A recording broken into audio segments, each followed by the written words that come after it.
Dan, come here. Speak clearly and slowly.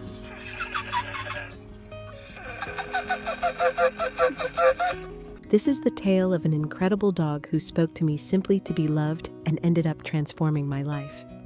His name was Dennis. Dennis didn't really bark, he actually talked.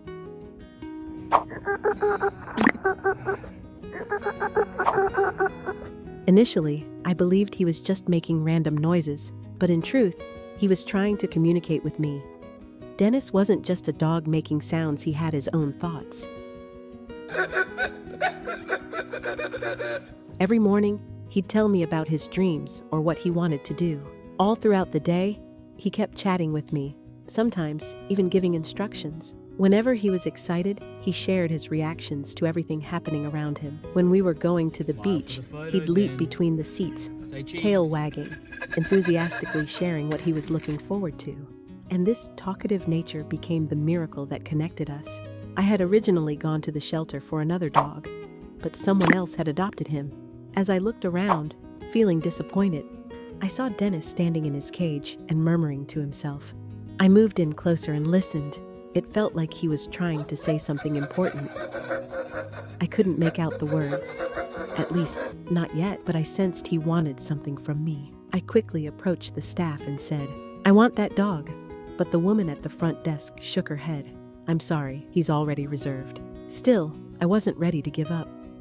He had to stay in the shelter for another 2 weeks before being adopted, so I asked if I could foster him in the meantime. They cautioned me, "You're going to get attached." "It's not about me," I replied. "It's about him. I don't want him stuck in a cage for 2 more weeks." They agreed. But those 2 weeks changed everything. Dennis kept trying to communicate with me, truly communicate. At first, I thought his sounds were odd, kind of like a seal. Who's ready to go camping? I think he's ready. But soon I realized he was expressing his thoughts, his feelings, even his emotions. We grew inseparable.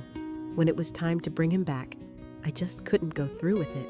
I contacted the shelter and asked, "Is there any chance I can adopt him instead?"